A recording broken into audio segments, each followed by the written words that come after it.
بڑی کم عمری میں لوگوں کو دل کے مسائل شروع ہو جاتے ہیں، شوگر وغیرہ، ہیپاٹائٹس، لڑکیاں چھپا لیتی ہیں۔ پھر شادی کے بعد پتہ چلتا ہے کہ ماں باپ نے آدھی مریضہ اٹھا کے دے دی۔ میں نے اپنی والدہ کو بڑے غصے سے دیکھا تھا، وہ مجھے چپ رہنے کے اشارے کیے جا رہی تھیں۔ پھر کہنے لگے نظر تو ٹھیک ہے نا، چشمہ تو نہیں لگاتی نظر کا؟ میں نے کہا جی نہیں، میری نظر بالکل ٹھیک ہے، مجھے آپ بالکل ٹھیک ٹھاک نظر آ رہے ہیں۔ بڑی مشکل سے میں نے اپنی زبان پہ کنٹرول کیا تھا۔ میں ان کے اس قسم کے سوالوں سے زچ ہوئی تھی۔ پھر کہنے لگے بیٹا اب آپ جا سکتی ہیں۔ میرا بس نہیں چل رہا تھا ان سے کہوں کہ میری چال بھی اچھی طرح دیکھ لیں، لنگڑا کے تو نہیں چل رہی، لیکن کہا نہیں کیونکہ امی کی گھوری مجھ پہ تھی۔ بہرحال میں اٹھ کے اپنے کمرے میں چلی گئی۔ اپنی قسمت پہ رونا آ رہا تھا۔ جب سے تعلیم ختم ہوئی تھی اماں کو میری شادی کا خیال ستانے لگا تھا، مجھے ڈھنگ سے جاب تک نہیں کرنے دی۔ بہرحال کچھ ہی دیر بعد میری والدہ آئیں تو چہرے پہ مسکراہٹ تھی۔ کہنے لگی انہیں تم پسند آ گئی ہو۔ میں نے کہا لیکن مجھے وہ پسند نہیں آئے۔ اماں آپ نے دیکھا نہیں کس قسم کے سوال کر رہا تھا وہ؟ میری والدہ کہنے لگی چپ رہو، ظاہر سی بات ہے ہم نے شادی کرنی ہے، چند سوال تو ہر بندہ کرتا ہے۔ میں نے کہا میں تو تنگ آ چکی ہوں لوگوں کے طرح طرح کے رویوں سے اور طرح طرح کے سوالوں سے۔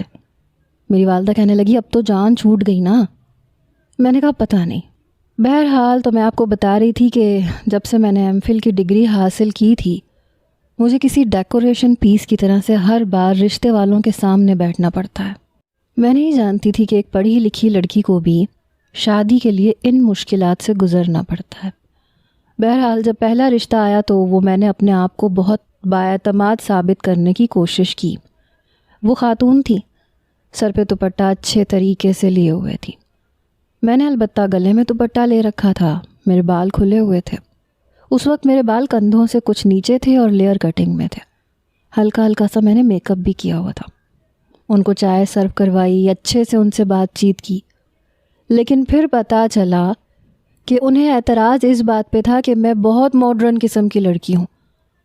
مجھے حیرت تھی کہ میں نے ایسا کیا کیا ہے۔ سیدھی سادی سی شلوار قمیض پہن رکھی تھی، شاید ہاف سلیوز تھی۔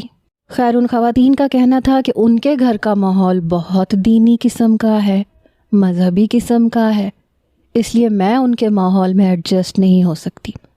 حالانکہ داڑھی تو ان کے بیٹے کی بھی نہیں تھی کیونکہ میں نے تصویر دیکھی تھی۔ بہرحال مجھے کوئی خاص فرق نہیں پڑا، لیکن میری والدہ کو اس رشتے کے نہ ہونے پہ بہت افسوس ہوا۔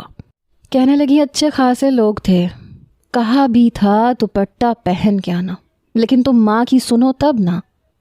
مجھے بڑا